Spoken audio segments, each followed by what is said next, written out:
Hey guys, and welcome to the Alabama Saltwater Fishing Report, presented by Geico of Mobile, the first podcast to bring you the local inshore, offshore, and onshore fishing report, whether it's good, bad, or ugly. I am Captain Patric Garmeson. Joined with me today is Captain Richard Rutland. So what's going on, buddy?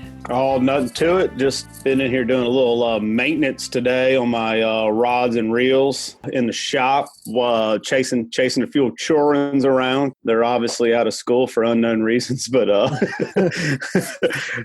anyway, man, I'm doing great. Good. Yeah, I've been fishing a little bit myself. Been spending some afternoons with Cooper mainly. Chloe's always running around doing something else, but we'll go ahead and address the elephant in the room, the dreaded word coronavirus and COVID-19. So we want to go ahead and just put it out there that we're not going to talk about it anymore in this report. There's way too much talk about it. Can't avoid it as far as the conversation out there. So what we want to do is we want to focus on fishing this report. What do you think, Richard? I'm with you, man. There's nothing we can do about it. You know what I mean? So why continue to talk about it? You know what I mean? That's like we were kind of talking about before we started this thing. It's like that's all you hear about on talk radio, sports radio, news radio, the TV, anything, anywhere you go. That's all anybody's talking about. So we're going to go on and get it out of the way with, and we're not going to talk about it the rest of the report. So I'm excited. Yep. All right, buddy. I'm good to go. So let's see. Who's bringing the show to us this week? Looks like Geico Insurance. Everybody knows Geico has great auto rates, but did you know they also have great rates on boats, ATVs, motorcycles, and personal watercraft? Give Ron Davis a call at 251-445-0053. Not only will Ron work hard to get you the lowest premium possible,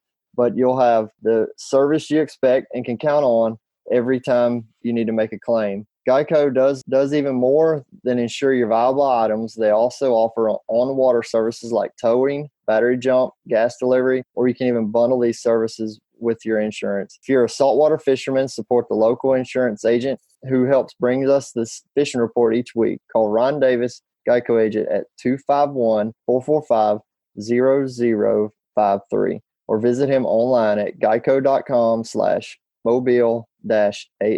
Bring in our first report, Richard. Looks like for our onshore report, we're going to bring the ultimate beach bum. Going to come see us here, see what he's got going on. Hopefully he's been catching them up, doing something over there in Orange Beach area, Gulf Shores area. So we'll go to him. All right. What you got there, Matthew? Hey, what's up, guys? I hope you're doing well. Since beaches are closed, I've had to change my game plan a little bit, and but having some fun, man. I mean, it's what I've been spending my time doing the last few days. I've been doing a lot of pier fishing, which we obviously want to focus on that on this report since for now the pier's still open, and pier fishing's been really good. You know, I've had a really good time the last few days catching some fish. Well, tell us about it. What are you catching? What are you catching them on? Give us some details. The star right now is sheepshead. Sheepshead, we've been catching them pretty consistently all up and down the pier. From the octagon to the bathrooms, even in the shallows. I mean, people are hooking up on sheepshead, and they've been hungry. And they weren't picky today. I was out there, and we were catching them on fiddler crabs. We were catching them on live shrimp. Some guys out there were even using squid and catching them on squid, which I've never even seen that. I've never seen that either. They were chewing down. Yeah, they were down. Man, I've always wanted to try to catch a fish in the shower, man. That just seems like a lot of fun, you know? Yeah, you don't bash it till you try it, man. That's good stuff. But but yeah, it's been fun. That's kind of been the shining star and really the best bite if you want to throw some fish in the cooler. We're starting to see some Spanish. A few here and there being caught. I haven't personally tried throwing for them because they're really few and far between, but they're getting in there. And pompano, if you can get the right day, like today the water was really dirty. We kind of had that southwest wind and it's kind of dirtied up the water where the pier is. And so pompano weren't around at all. And even when you were trying to put baits out, like anything on the bottom or any kind of live bait or fresh dead bait or even fish bites, it was just getting torn up by croakers, which is very common. Anytime that water dirties up in the surf, you just get a lot of really small trash fish, we call it, just pecking at your baits. And so you couldn't even keep baits on the bottom for pompano today. But it's if you can get that water to clean up and get those good clear water days, I think we've got some really good opportunities at pompano coming up. And I'm just not as versed targeting them personally from the pier, which, it kind of changes your game a little bit how you do that. So, I haven't really bit that off much yet, but I plan on spending some time over the next couple of weeks out there trying to figure that out and holding them. Well, I got a question about that, Matthew. You're seeing, or it's different from the pier, obviously, because you're above the water. What sort of changes are you going to have to do in your strategies or your tactics or anything like that for your pompano? What do you think is going to be helpful in that game? In my mind right now, I think being mobile is going to be really important. Like if you can see those schools, like if you get an opportunity to see them flashing or they're coming through, and utilizing artificial like pompano jigs tipped with Fishbites, with some kind of scent that you can get an opportunity to throw at those fish. Because like when we're fishing from the beach, I talk about this a lot. We stagger our baits. We may use 2, 3, even 4 rods, especially if we're fishing with, a few different people. And we'll vary up our baits. We'll have different bait options. We'll have them at different depths. Well, you can't do all that at the pier. So that's just not an option. Like you can only, the rule is you can only have 1 rod in the water at a time. So you want to definitely be useful with that. And if you're, depending on how crowded the pier is, or depending on where those pompano actually decide to start coming through, I feel like it's going to be important that you are prepared to get on them and get a bait in front of them quickly as that school does come through. And I think using pompano jigs is going to be an effective way to do that. So I've been going out there with that in mind, and I've had a pompano jig ready to go, but just haven't seen them, and I haven't seen anybody catching them, even using set rigs or anything real good yet. So the few days I've been out there. So they haven't really gotten in there good. We just haven't had a really good conditions day yet on the pier these last few days to really to focus on them. And I've been getting distracted with the seat set because that bite's just been so much better than the pompano. Gotcha. Well, sometimes that's what you got to do, man. As a guide, is just go catch what's biting. Patric's always been really, really good at that. I'm a little bit more stubborn when it comes to that. I'm going to go fish for what I want to catch, versus what's biting. But that's like I said, that's part of being a good guide is catching what's biting. So it sounds like you're headed down the right direction.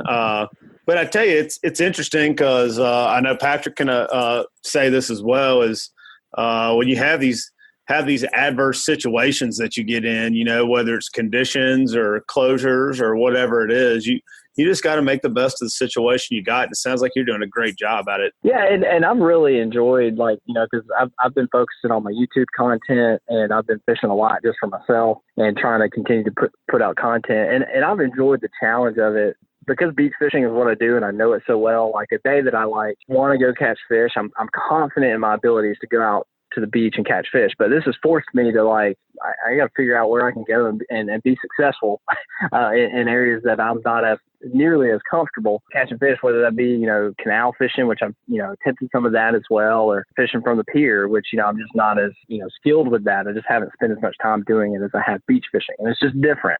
And that's the cool thing about saltwater fishing. It doesn't matter, you can always learn stuff. I mean, you've got inshore, offshore, nearshore, like deep dropping, solar, pier fishing. I mean, there's all these different species and all these different ways that you can approach it. And, that's what's great about this report. We try to cover all of those bases, but there's always something to learn. And this is forcing me to get better at something, which is kind of cool. It's a good thing. You said something about your YouTube channel. You want to tell us a little bit more about that, what all you do on there and how that works for you?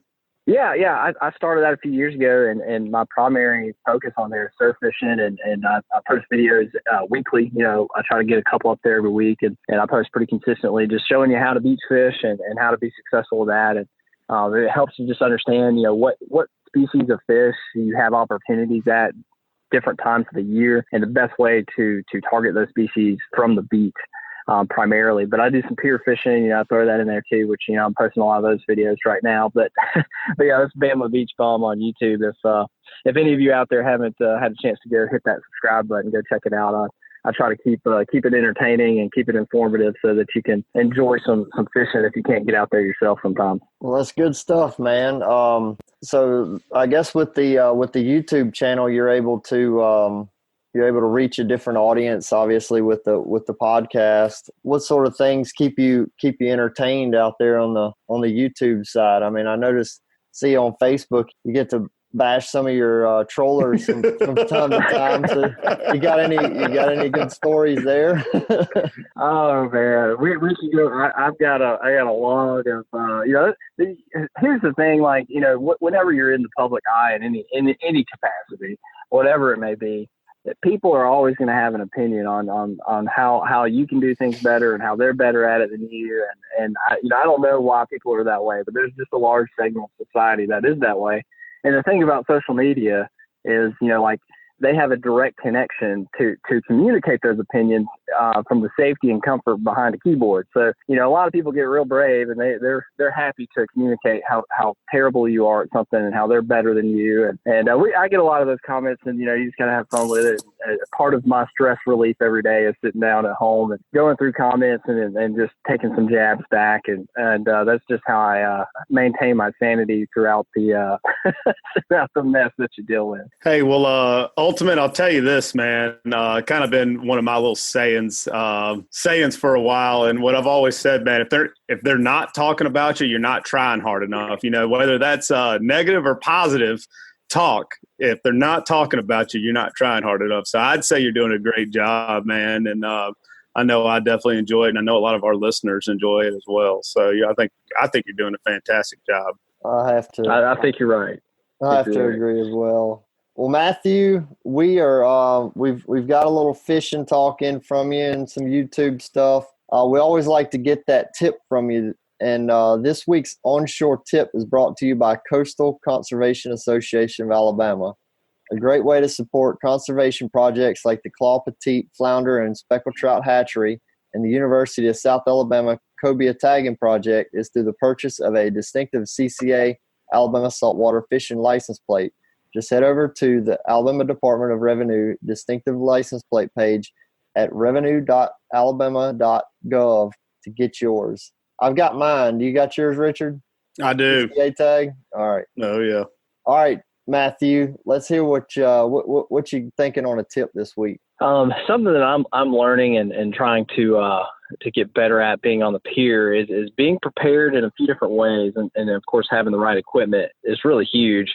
All the way, from a simple thing like just having a pier net, which is really important. It really will help you, especially with the sheepshead fishing. You got to have a net, but it's nice on the pier that so many people are willing to help. But I just like being able to make sure that I'm prepared and not relying on other people. So having those simple tools are huge.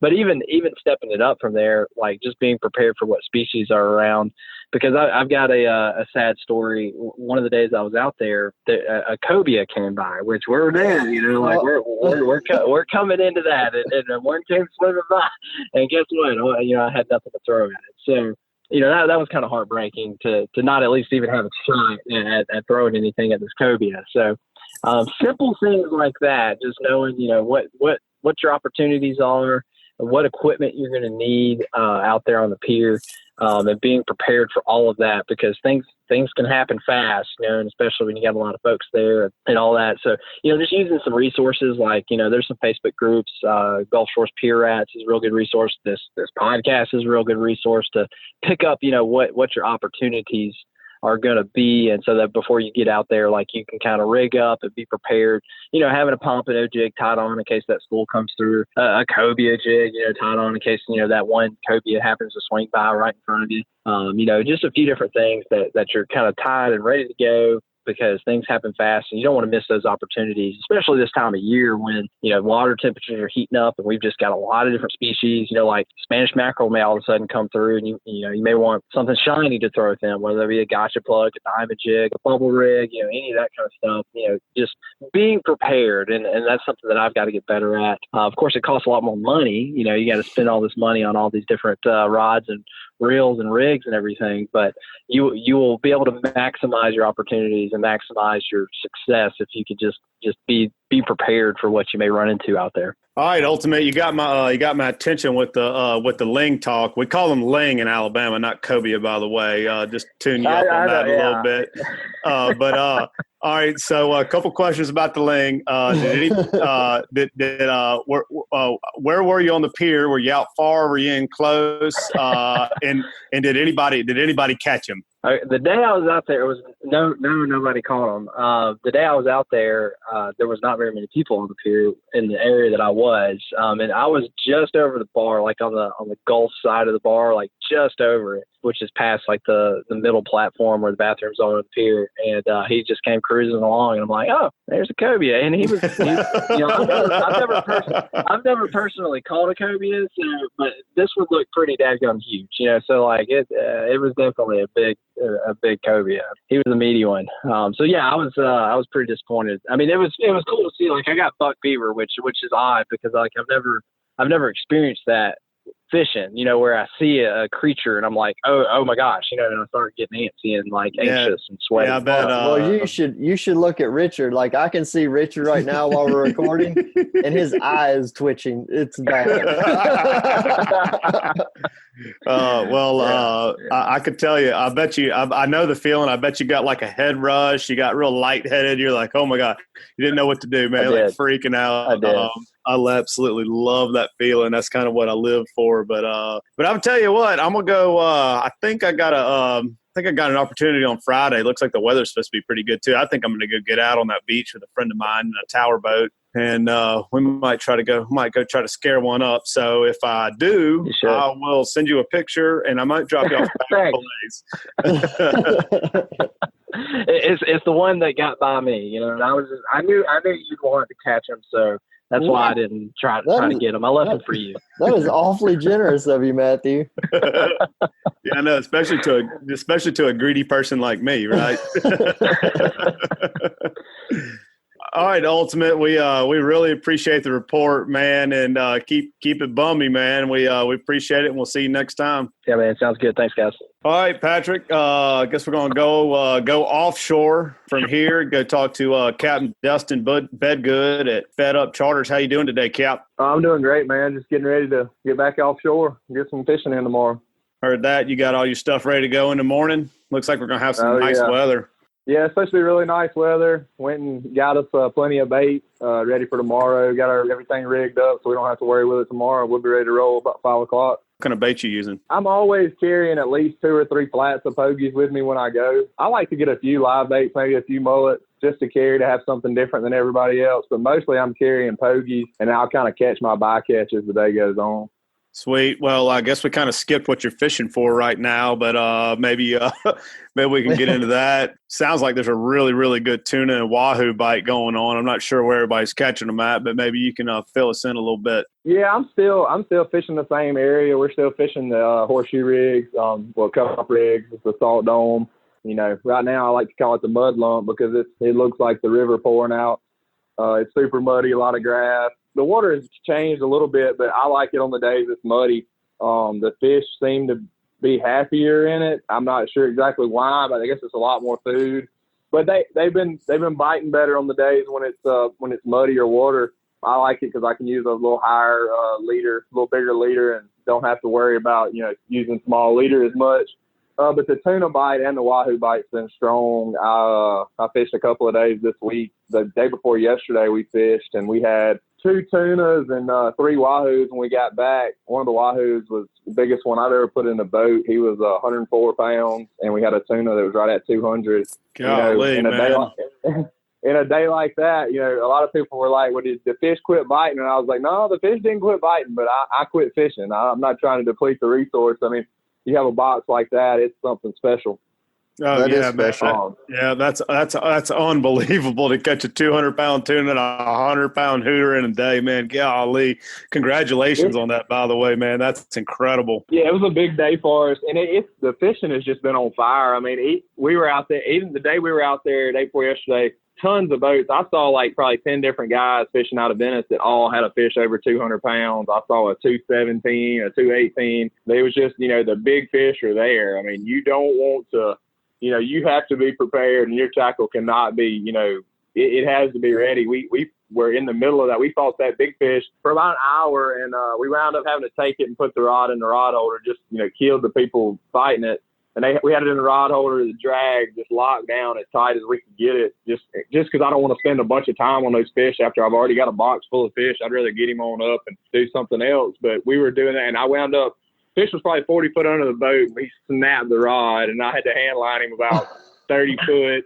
We got a good video of that. It was pretty interesting. I kind of just wired him like I was had a blue marlin or something with 300-pound leader, but we had him on 80, and I was able to kind of plane him up by hand and hit him with the harpoon. I had a lady on the boat with us. Her name's Carla, and I just met her the day before yesterday. She had messaged me about fishing, and I don't have a lot of women that just contact me wanting to go fishing.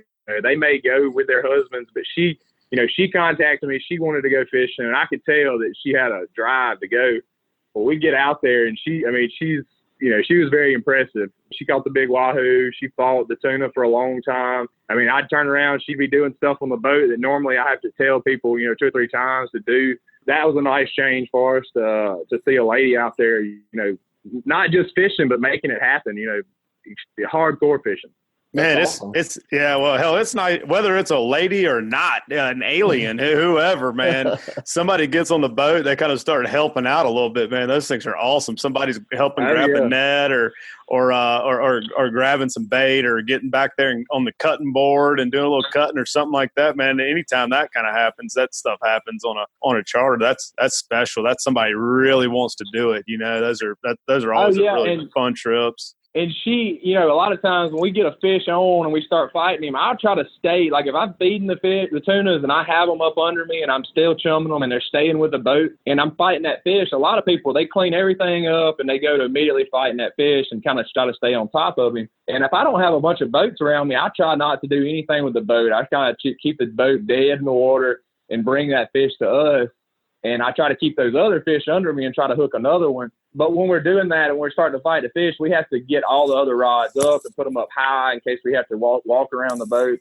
And usually, I have to tell somebody, even if it's my deckhand, I'll have to remind him or tell him to do it. I turn around and she's putting them all up, and I'm like, yeah, this is what I need every day. Did you hire her as your deckhand or what? Well, I don't know if she's quite ready to do it every day, but she could definitely do it a few days a week. We may be looking into it because, I think it's impressive. I see Mo Newman from Venice, and, she impresses me a lot because she's the only woman out there. She's out there, 41-foot boat, and she's running the show, and you just don't see that a lot. Oh yeah, she knows exactly what she's doing too. I know Mo. Oh, yeah. I know Mo, and I've seen her in action, and she knows she's the real deal. Hey, maybe for some folks that aren't maybe familiar, kind of like what you're talking about as far as like the tuna chunking thing, maybe go in a little bit of detail to what you're doing with chunking up those pogies and then your bycatch, I guess your king mackerel, blackfins, bonita, stuff like that. How much chum are you throwing out?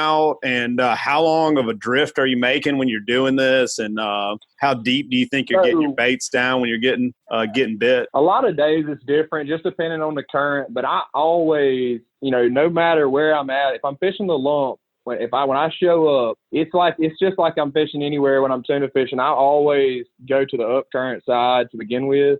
I go up current of the dome, and I look in that amount of water a lot. I see a lot of people getting up in the 200 to 220 foot of water fishing up there, and there's a lot of kings and a lot of sharks and bonitas and stuff up there. I like to go out and fish in, 270 to 300 foot of water a lot of times where there's not a bunch of the sharks and bonitas and everything. And I like to get out there, get up current, and I just make a drift. Even if I'm not marking anything, I make a drift and I start feeding those fish. And when I start feeding them, I cut my pogies up. The pogies that we buy are usually pretty big. So I'll cut the head off and I'll cut the tail off, and I leave that middle of the body pretty big. And I separate them. I put, the bodies in one bucket and the heads and tails in a bucket. And I like to add water to my bucket to go ahead and get them saturated with water. And as we're drifting and drifting, I'm feeding them those heads and tails. I'll start out feeding them real heavy. I'll throw out 3 or 4 handfuls, And then as the drift gets longer, 10, 15 minutes in, I start feeding them just one piece, every, minute or so. I kind of slow it down. But on my chunks, I use that to start with. I always use the middle part of the body of the pogies, and I cut a slip in there and I slide my hook in. I never hook the bait. I always slide it in so it'll slide out. Then we get the drift right, and we, put that chunk out, and you're constantly feeding line. If you're fishing with me, and the people that fish with me, one thing I'm very particular about is when we're chunking, I want you to feed the line. You have your clicker on, drag off. And a lot of people don't like the clicker. They like a little bit of drag. But for my customers, I always leave the clicker on, no drag, and we feed that bait. And we never, I see a lot of people grab that line and they kind of pull back on it like a little bungee in it. And if you do that with me, I'm going to make you reel it back up and start over, because the way I fix my bait, if you pull on it at all, the hook comes out. And the reason we do that is so if we do not get bit when we're reeling it in, it doesn't twist our line all up. But usually we'll start out. That's a solid tip. Oh yeah. Yeah, and we'll catch a bonita or a king or something. Usually bonitas are my preferred bait, and I'll take and start chunking him same way. I'll get a good hunk of red meat. I'll cut a slice in it and I'll slide my hook in there. And as far as the hook goes, I'm going to put the biggest hook I can physically put, whatever size chunks I'm using, I'm going to put the biggest hook that I can fit in that chunk without the fish seeing it. A lot of people talk about you have to use a smaller hook, but the way I do it, the fish cannot see the hook because I'm burying it in that bait. And there's a lot of different days. Some days you can tell that your bait you're chunking it out there, but your bait's only drifting down 30 or 40 foot, and you're marking everything down at 150 foot or so. I've done a few different things that work sometimes. Sometimes I'll take a 1 ounce weight and I'll shove it in the meat and then put my hook behind it so it goes deeper, but you lose that weight every time. And sometimes I've used a 16 ounce weight and use a real big piece of meat, tie that weight to my hook and drop it down like I'm fishing on the bottom or something, just reel it up a little bit. But you have to just really look and see where your fish, your tuna are at when you're marking them. If they're all under 150 foot, you may have to add a little weight to get that chunk down to them, because a lot of times, and we send everybody's always like, well, I feel like I got my chunk out a mile from the boat, but I tell them to keep going. I don't chunk and then bring it back after 100 foot or anything. I'll send it out for a long ways as long as I don't have any boats on top of me.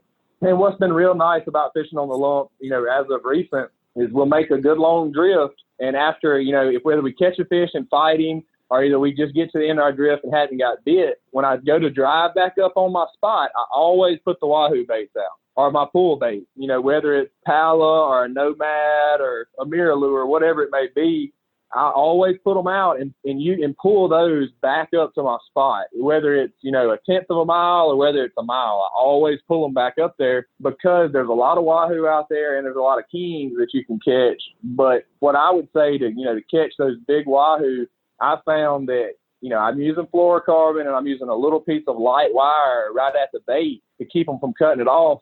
But I'm still losing some of those baits because I'm using a lot lighter wire than most people. Most people are using cable, but I think that, those fish can still see it, that little piece of wire. What's really worked for us is the Nomad 165. It's the smaller bait and it has the inline hooks. It doesn't have the trebles. I like to pull it at about 7 miles an hour, maybe a little faster. And when you do that, you're really going to cut out, you're not going to catch the blackfins and the bonitas and the kings. When you're doing that, because it's really only going to be the wahoo that bites it when you start pulling it, over about 6 or 7 miles an hour is what I found. Man, that's neat. Well, that sounds like a pretty cool deal, man. So you're chunking on as you're drifting, and then you throw your troll baits out and troll back and whack a wahoo. Man, it sounds like a decent day, man. Yeah, it's the best for me. I really enjoy it because it's not like when I'm fishing the floaters where I go out and I run to 4 or 5 different rigs to find the one that I think is, the best. This time of year, when I leave, I know where I'm going and I know what I'm going to do all day. I go there. I may bump around to some spots looking for a wahoo, but mostly I'm going to go to the lump and I'm going to spend my whole day there grinding it out, because you may get there and be there for 4 or 5 hours and nothing happened. And then when it turns on, I mean, everything's going off. I don't think we had one time on day before yesterday where I put the wahoo baits out that we didn't get a hit. We had a couple of fish get sharked off and we lost a couple, but for me and for what I've done, the wahoo, it's the best I've ever had as far as wahoo fishing. And I think it's mostly because I don't target them unless they're there. I don't go looking for them because I just feel like I waste a lot of time trying to find them. But when I know they're there, I definitely enjoy it because they, especially in that dirty water, they've been seeming to bite really good. It seems like everybody that's out there is catching a few. Man, that's neat. I know I saw you out there a couple of weeks ago. I made a big run in my bay boat out there, which was kind of crazy, but I had a fun time with it, man. I learned a lot. We didn't catch a tuna or a wahoo. I'm pretty sure we hooked 2 tunas and pulled the hook on both of them. But man, it was fun. It seemed like everybody got along pretty good out there. Nobody was kind of everybody seemed pretty well versed as far as fishing that area. Nobody was getting on top of each other too bad. And, if you had a fish on, people were getting out of the way. It's kind of surprising because I fish around those guys all the time, whether it be, later in the year on the shrimp boats or on the floaters or just different times of year on wherever the fish are. And sometimes at the rigs, it can get, people will get, they get a little upset with each other when you get close, but on the lump, it's like everybody, I agree with you. Everybody seems to get along. If you hook a fish and he's swimming by somebody and you mention it to them, they reel up and they get out of your way as fast as possible. And I think it's just because they know that they're going to be in that situation at some point in time in the day and need somebody to move. It's surprisingly how good everybody gets along. I do see the biggest thing that I see where people get upset fishing out there is if you've got 20 or 30 boats chunking and they're not having any issues and you got one guy pulling wahoo baits and he goes and pulls right through the middle of them and catches a few lines, that's when it gets a little dicey. But all you have to do is just, show a little respect and you just go where there's not anybody sitting, just pull away from them. The wahoo are not necessarily sitting up where the tunas are, but they're in the area. And a lot of people, I'll be out there day before yesterday, for example, we were out there probably 40 boats. And all 40 of them, it seemed like we're in one spot. And I noticed I drifted away from them, but I had a bunch of fish under me.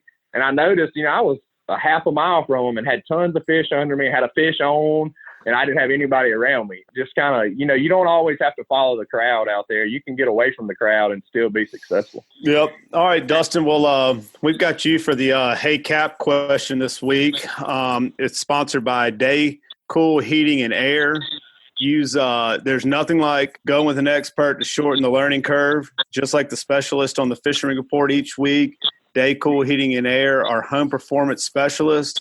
What does this mean? That means they will inspect your property and find leaking air ducts, hoses, and clean out your ductwork and find the HVAC problems before they become nightmares. So check out heating and cooling specialists who bring you the inshore, offshore, and onshore specialists each week and mention this ad for a free home performance diagnostic. Contact them at 251-635-121 and online at www.daycoolair.com or on the Daycool Heating and Air mobile app, license number AL07028.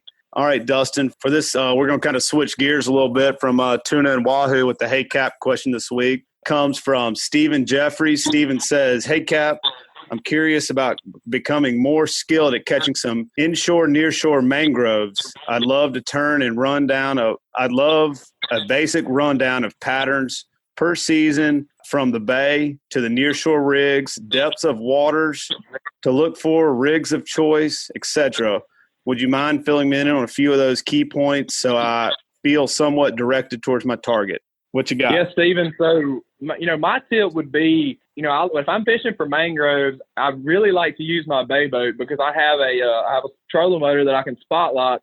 And I think that is the biggest thing about catching the mangroves is whether you're fishing on a rig or you're fishing on any reef, all the private stuff, inside, anything. I've found the most of them inside, 70, 80 foot of water.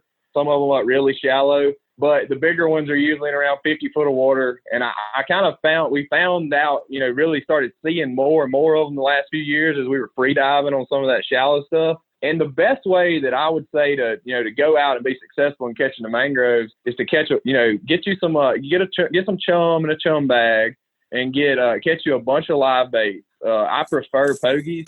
I like to black my live well out with pogies and also catch a few croakers. And I like to go out and either take my big boat and put the anchor out and anchor up current from my spot or up current from the rig, or use my trolling motor to anchor up current. And I put my chum bag out and I start feeding those pogies. I'll start throwing 2 or 3 out at a time live. I'll throw out a few dead ones and you'll start seeing those red snapper come up and eat those pogies. But as you do it, you'll start noticing the fish that are coming up. You'll start seeing those mangroves. They'll come up and hang around closer to your boat, so they don't have to be as competitive with those red snappers. They'll sit closer to your boat and they'll start catching everything you throw out. And we like to take the croakers at that point and just free line those to the fish, because we can hook them in the back or hook them wherever and pitch them out, and they'll start swimming down a little bit. And that's how we've really, started catching the mangroves to target them. We catch them, a good bit using live bait when we're snapper fishing. But if you really want to target them, that's what I suggest. I suggest, using a 40-pound leader. I like to use maybe a 5-aught, mustad circle hook. And it's all about chumming those mangroves. It's not quite the same as snapper. And the reason with the red snappers is because there's just so many of them on each spot that you have to do something different to get the mangroves fired up.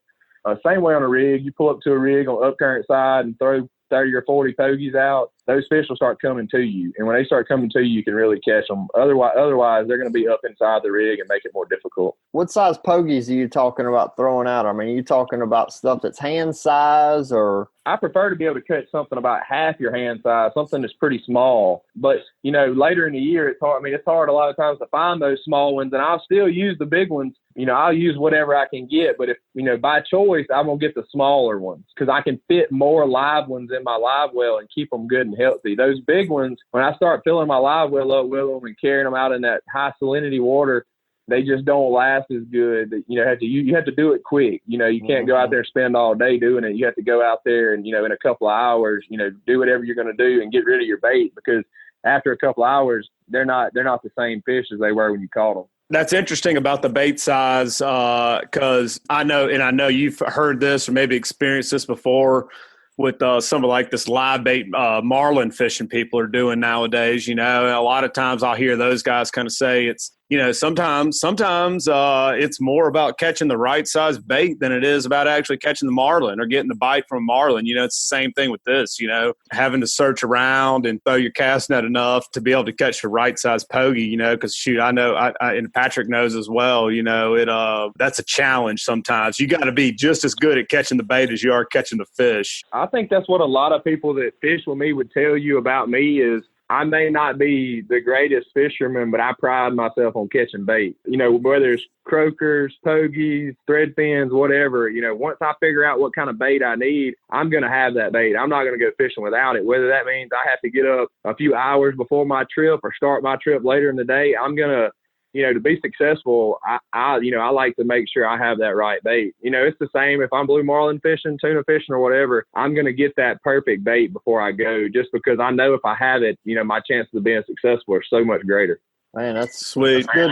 That's dang good information, Dustin. I appreciate you contributing this week. If folks want to get in touch with you about booking a trip, how should they go about doing that?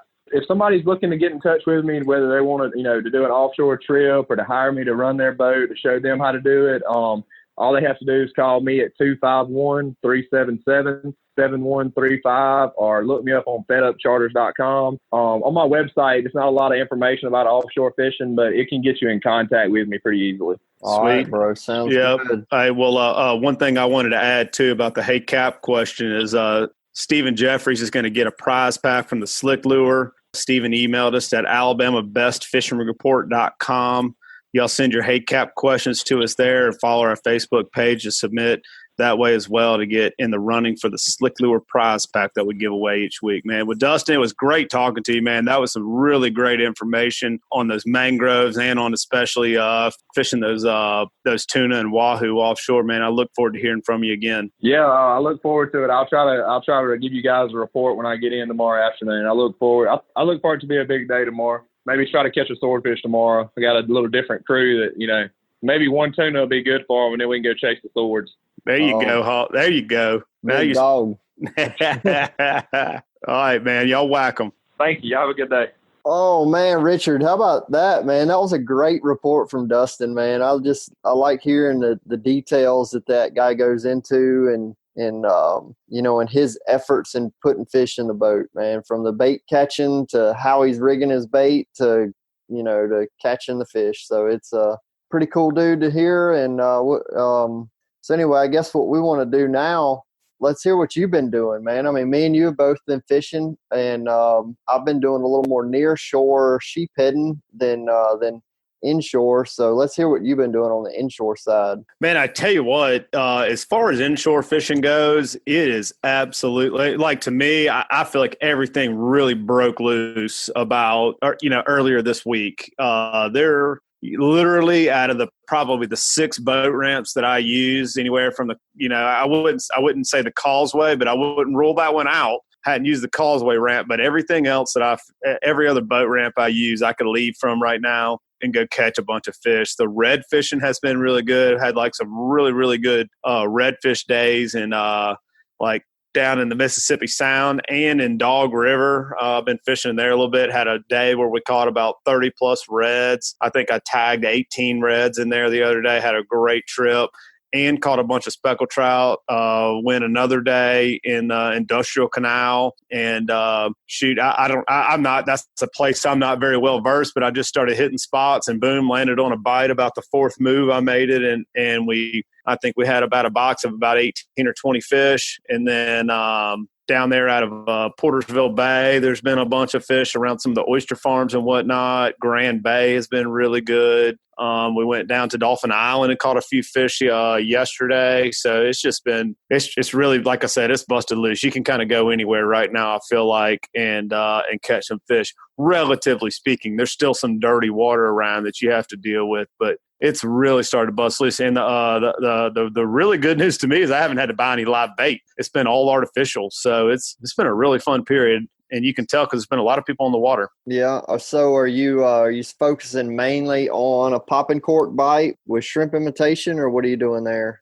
It's been popping cork with the voodoo shrimp. Particularly color wise, it's been the pearl with the chartreuse tail, or just the chartreuse voodoo, and I'm using those baby voodoos. You and I have talked about a lot. About those baby voodoos are really, really the ticket. I don't know why it's so much better. It's smaller lure, smaller way profile. better. Way better.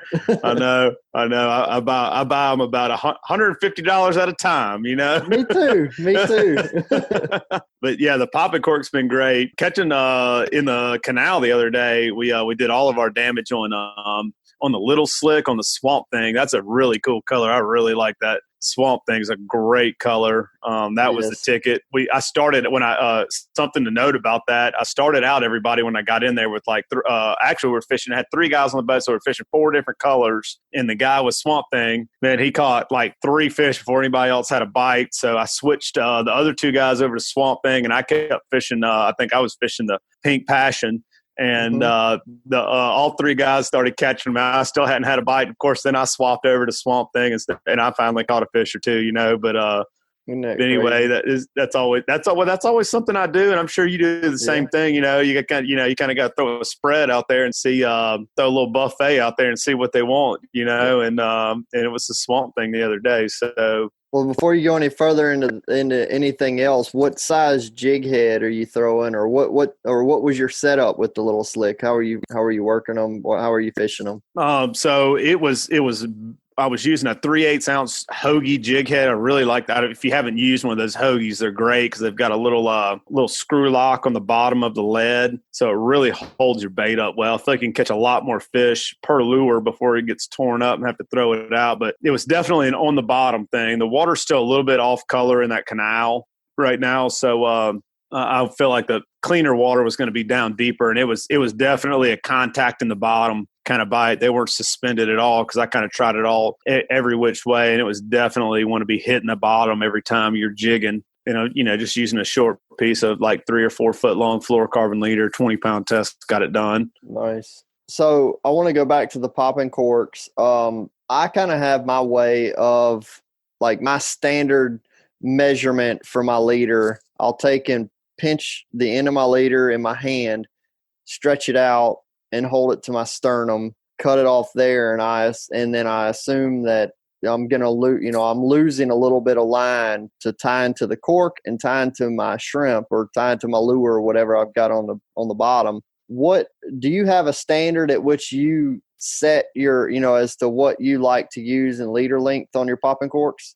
No, I wouldn't say I have a standard. Like I don't have a process like you do. I just kind of pull out what I feel like looks like the right stretch of line. Something I usually do on purpose is I'll kind of tie, like if we're fishing 4 lines, I'll have 2 longer and 2 shorter, and usually I'll pick up on which one they're doing. And then like if they're biting the deeper ones, I'll just tie like a little short extension you can take and just do like a surgeon's knot, and then add like a little 12 or 14 inch piece of line to your leader and make it deeper like the rest of them. Okay. So anyway, that's kind of what I do. Is there's a little method to my madness, but I don't have like like you said, a stretch it out and measure it to your sternum thing. And that's just like my go-to whenever I have no idea how deep I want to fish.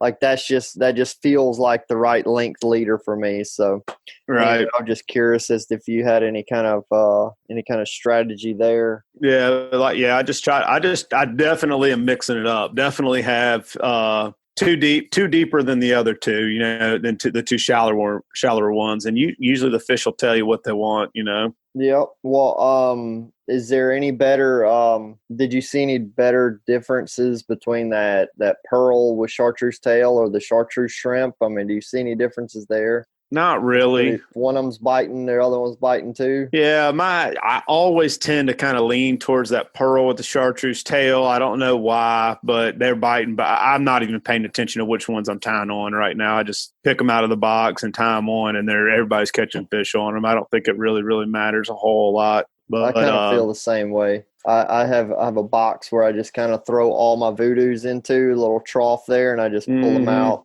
Yeah, that's right. Have with your experiences the past like couple days or week or so since last week, what have you seen water quality wise in your neck of the woods? Well, I've been doing a lot of sheephead fishing out in the Gulf. I have fished to the west, and it's muddy. You have 6, 8, 10 inches of visibility pretty much any given day. Back to the east, the visibility gets great. Like as soon as you cross Dixie Bar, there's a tide line where it goes from just muddy fresh water to, nice kind of bluish green clear water. And I've actually had more luck in that dirtier water. And now I will say this, I have been using a lot of dead bait because live bait has been a little harder to come by. I've been focusing on finding good fresh dead shrimp, and it seems like it works out really well in that dirtier water. So I don't know if because I've had to focus on more of the dead bait, my bite has slowed down a little bit on the east side of the channel. But this time last year, I was staying completely east of the channel. I was making circles around the rigs, looking for my fish before I ever even dropped a line in the water. So I'm strictly going off of my electronics now, going to the west side and going around these different rigs, using my side vision, down vision on that Ray Marine, and trying to find where I see where I'm seeing good schools of fish. And that's where I've been, once I'll make a full lap around a rig. I'll go around the rig, under the rig, outside of the rig. And once I find where that best school of fish is, I'm going to try to set up and try to fish it. And the dead bait's been more than effective. And especially there's a lot of spade fish and different things like that are eating your bait, and small snappers. So, I mean, heck, the other day I took like 6 pounds of dead shrimp out there, and we used up almost every single one of them. I mean, cool. That's a lot of dang shrimp. But yep. But I mean, we had days where we were catching anywhere from 30 to 50 sheephead in a day. So I mean, you can even having the bycatch, the spade fish or the snapper or pinfish or whatever that's stealing your bait. There's still a lot of sheephead catching going on. So it's been a lot of fun the last couple of weeks for us. Man, that's neat. I kind of experienced the same thing at the end of last week. Actually, the beginning of last week, I went sheephead fishing one day, and I ran over to the east. I had no idea where they had talked to anybody or anything. It's just always kind of starting to kick off, and I ran down to to the east where I've done well before and couldn't buy a sheephead. It was all snapper, and then sure enough, exactly what you've been doing is bumped over to the west and got in that dirty water and started catching them pretty good. Something I did notice, though, is when I was bumping around in that dirty water and even we were like on anchor, I could see clean water kicking up behind the boat. So there's definitely something to be said about the dirtier water. I think like what you're being able to catch them on that dead bait must be kind of, I guess, hiding it to a degree, or it's definitely working in our favor. But there is definitely some cleaner water down deep. So I think that's lending well to us. And I think that whole deal is kind of happening up in the bay right now as well, where I think there's a green streak underneath all that dirty water. I really think we're about to see it disappear with where Berry Steam Plant's about a little under 8 feet, 7.5, 7.4 feet or something like that. Is the last I checked it was, and should keep on falling out, I think. Well, they just had a little bit of rain upstate. I saw Coffeyville was going to go back up on a small rise. I don't think it'll affect very much. So we may get another little dose of muddy water, but overall, I mean, things are improving like every single day. So, yeah, from the upper end of the bay, both sides, east side, west side, I mean, all the way around, things are definitely improving. I saw some beautiful down to the west in the Mississippi Sound yesterday. So that was real exciting. Did you find a bunch of fish in them? There were a few fish down there. It was kind of, I've kind of felt a little funny, like I was sick or something, because you catch a fish and reel them up and you could see the fish, a couple of feet down or whatever versus, you're like, dreaming. Yeah, you're like reeling the fish up, and you like reel it right down you reel the rod tip right down to the fish because you don't know where your leader is or anything. It was kind of weird. I kind of felt a little out of place, but oh yeah, water's nice and clean, and there are plenty of fish down in the Mississippi Sound right now, and I only see it improving from this point. Doesn't look like we have any cold weather in our long-range forecast. 10 days out or so, might be a little bit of rain, but doesn't look like anything too crazy. All right. Well, before we're gonna have to get an inshore tip from you here in just a second, but before I get to the tip, I want to ask you about this. I mean, we're in the end of March, and I saw water temperatures this morning at 74 degrees. And it was 79 degrees when I got off the water. What do you think we're going to see as far as maybe like over the next month of pattern? Do you suspect these fish are going to almost jump the typical spring pattern and go right into we're going to start seeing almost summertime patterns in April? Or do you think fish will kind of stay to their true, kind of their true levels in fishing, where we're going to do a lot of fishing in shallow waters and not touch any deep waters? Do you got any theories on that? I mean, I'm sure it's probably been in your brain a little bit thinking about the water temperature. I think we're going to see about from today. I think we're going to see about maybe 2 weeks of like a spring pattern, and then the switch is going to flip, and I think they're going to be everywhere.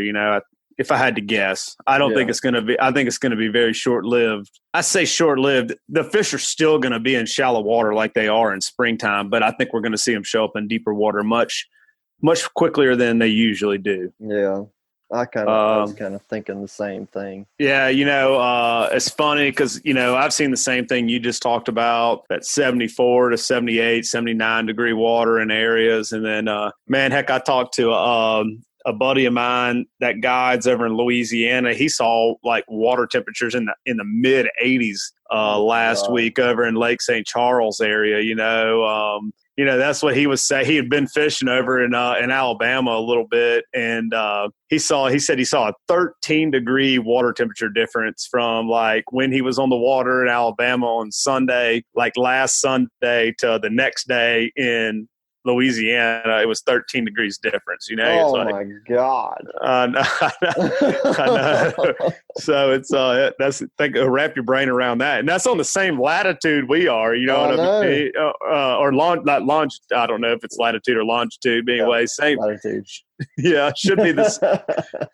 should be about the same, you know what I mean? But it's wild how different systems are, you know. I think the thing we got is that, you know, that river flow coming down is keeping things cooled off a little bit. And that might prolong it a little bit. We'll see. But yeah, I who hope knows? so. I hope so because I've barely caught any speckled trout this month, and before I know it, we're going to be like having to chase them all over the place, from the rigs in the bay to the west end or wherever. So It won't take you long.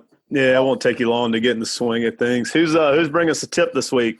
Well, this week's inshore tip is brought to you by Advanced Transmission. Sometimes in life, the cheapest option today isn't always the cheapest option in the long run. It's no different with a transmission.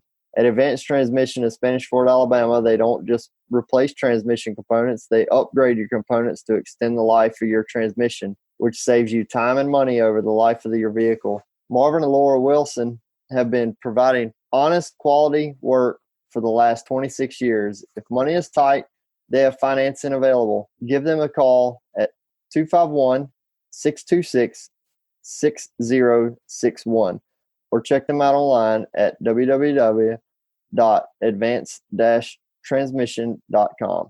Be sure to tell them you heard this ad for 10% off on your next visit. And I'll have to say, the folks at Advanced Transmissions, they've got their ducks in a row, Richard. I have used them on 2 transmission replacements or not replacements, but rebuilds. And then the truck I'm driving now, we had like some kind of valve malfunction or something like that. When I drop my truck off, somebody will take me home if I need a ride home. They communicate well throughout the entire process as to what work needs to be done to your vehicle. And then they may actually find a couple of other underlying issues with the vehicle that are that need to be addressed. And man, I mean, I trust Advanced Transmission to do a good, honest job. And if anybody ever needs that transmission to slip in or something like that going on, I mean, take it to them and they're going to take care of you. So that goes a long way, because I know how I am with my boat. You know what I mean? I only take my boat to get worked on at about maybe one of 2 places, you know, people who I really trust to do work. And because we've all been down that road where you have somebody work on something that doesn't go that great. So to have that kind of confidence from you in this place is heck, that's money in the bank. You got that right. Well, Richard, I'll tell you what, since you and I are hosting this report, let's do kind of a hybrid. You give an or an inshore tip for some of the things that you've seen this week, and I'll give a little near shore tip for what I've been seeing on sheephead. Ready, go. All right. So mostly what I've seen pattern wise, it's all been shallow water stuff for the most part. Down there in this, pretty much it's everywhere I've been, you know, whether I'm talking about Mississippi Sound or fishing in Dog River or the Industrial Canal. It's a couple of places I've been fishing. When I've been on fish, I've been seeing bait activity, whether like in that deeper water on my bottom machine, like in the Industrial Canal, I've been paying attention to that. And then the shallow water stuff, I've been paying attention to more of the surface activity. Anywhere I've been seeing any kind of bait activity, like mullet, seems like there's a bunch of those. Remember last year when all those little anchovies showed up, those little bay anchovies that we've taken note of? Those things are kind of I wouldn't say they're all over the place, but when I'm catching fish, those little anchovies have been around. And the major thing, it's just a dead giveaway. It's almost like the fish are over here like, hey, I'm over here. Look at me. I'm seeing slicks all over the place.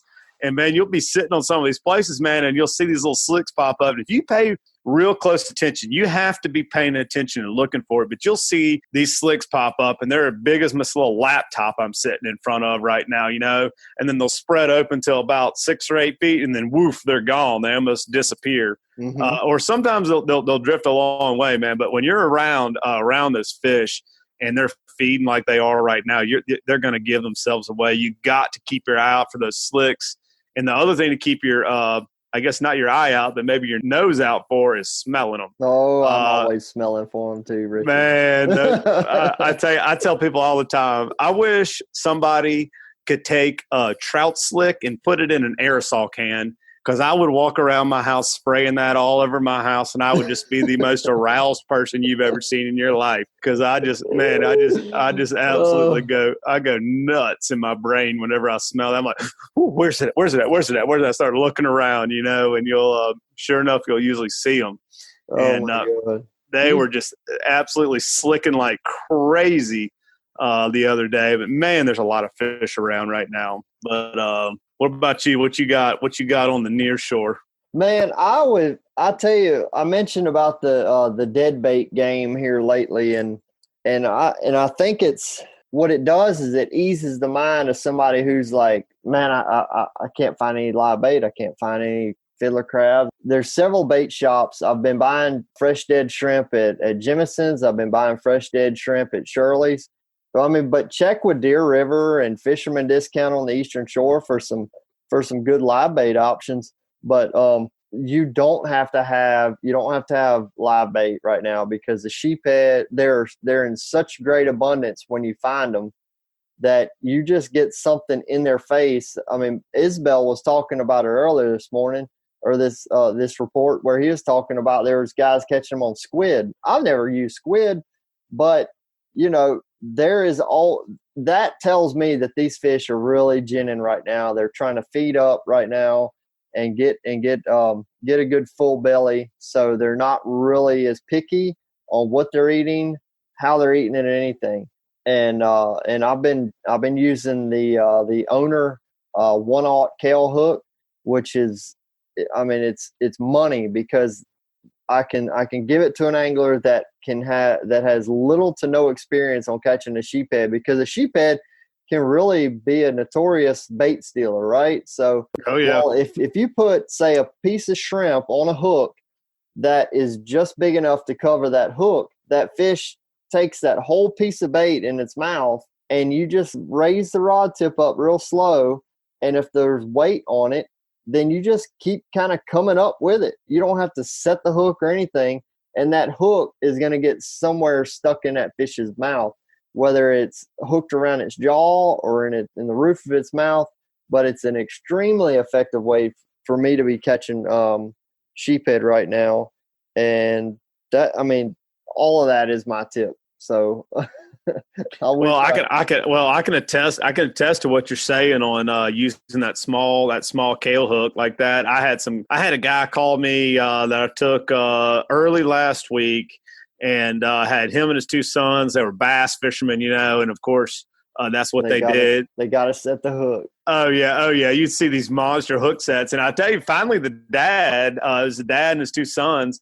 The dad, he started really picking up on it really quick, and he started wearing his two boys out, you know what I mean? Which, of course, a dad is always supposed to beat up on his two sons, right? And they always should. They always should. Yeah.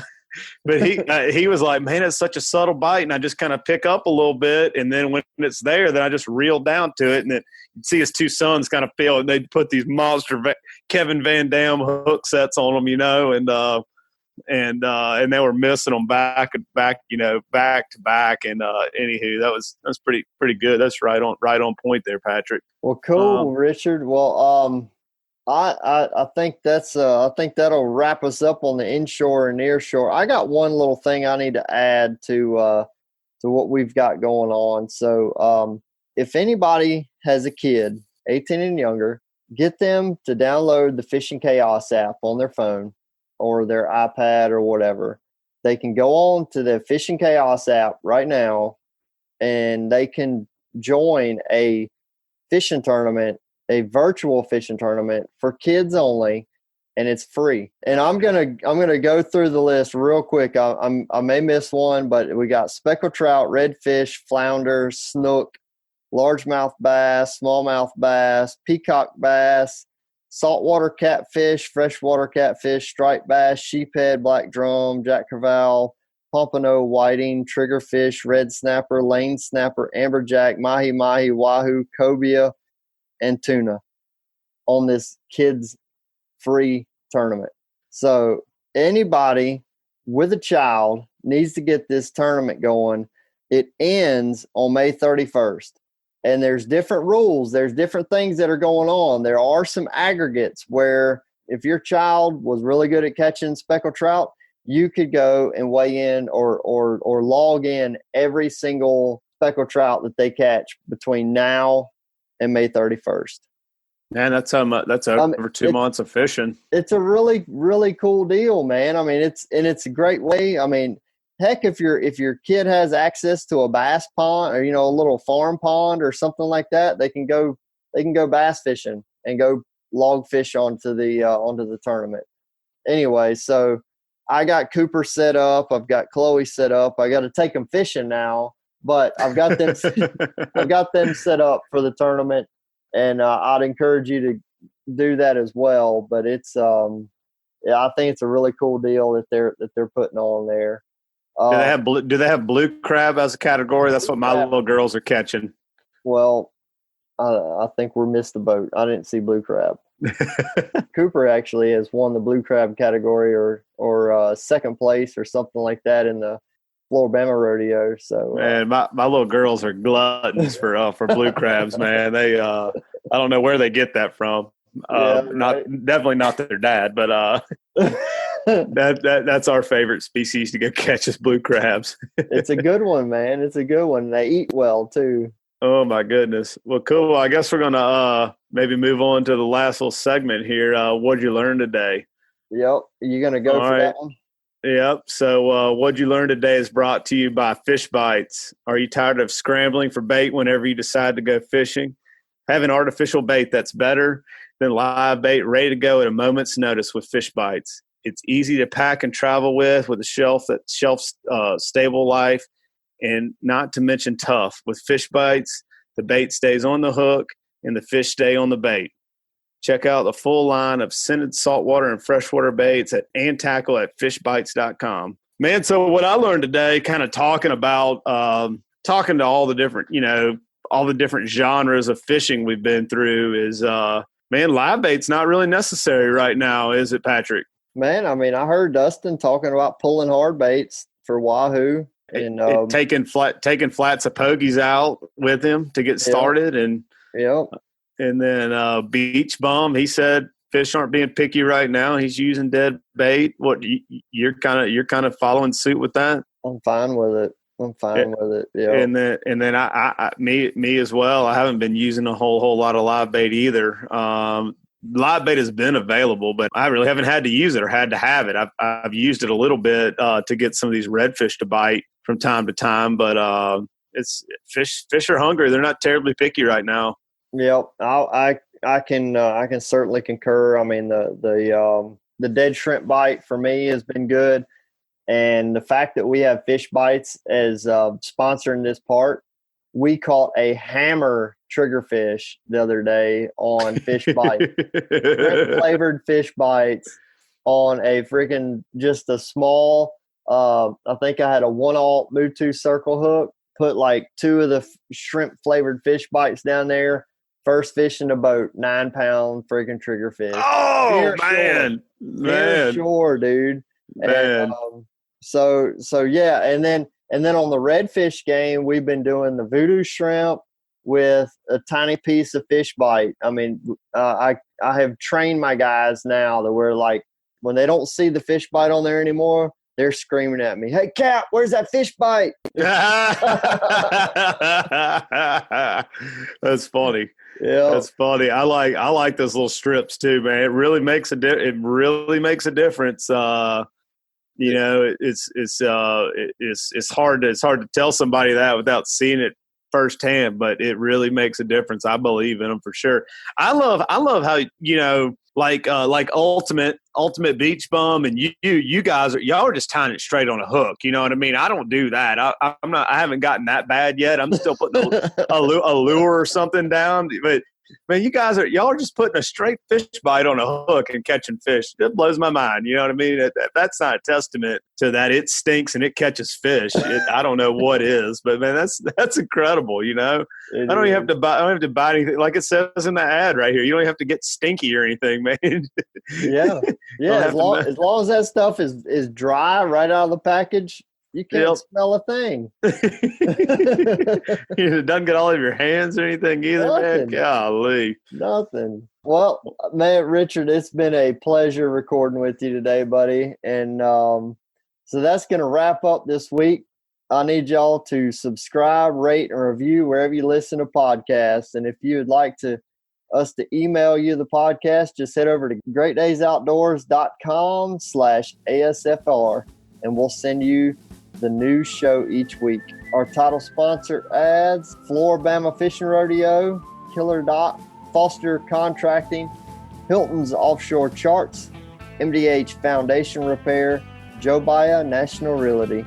Man, Patrick, I have not had so much fun in 3.5 hours of my time looking right at your face on my computer the whole time. So I hope to do it again, man, but I enjoyed it, man. Everybody, hope y'all have a good weekend, and y'all keep whacking them. This week's Alabama Saltwater Fishing Report has been brought to you by the Floor Bama Fishing Rodeo. The funnest fishing tournament on the Gulf Coast is June 12th through the 14th. Go to fishfloorbama.com for tickets and more details. And also, KillerDock. Are you suffering from dock dysfunction? Check out a full line of dock enhancement at KillerDock.com. That's KillerDock.com. Also brought to you by Foster Contracting, Fortified Roofing Pros. Did you know you could save up to 40% on your homeowner's insurance with a fortified roof? Learn more at fortifiedroofingpros.com or call them at 251-973-9999. Also brought to you by Hilton's Real-Time Navigator, bringing you the highest quality online satellite fishing chart since 2004. Your source for sea temps, altimetry, currents, and watercolor at hiltonsoffshore.com. Also brought to you by MDH Foundation Repair. If your home is experiencing foundation problems, MDH Foundation Repair has the best solutions to fix it right and fix it now. And protect your most important asset, your home. Check them out at mdhfoundationrepair.com. This week's Alabama Saltwater Fishing Report was brought to you by me, Joe Baya, and National Land Realty. If I can help you in any way with the purchase or sale of land in Alabama or Florida, whether it's timberland, farmland, recreational land like hunting land, or even agricultural land or ranch land like a horse farm, drop me a message at jbaya@nationalland.com. That's JBAYA@nationalland.com.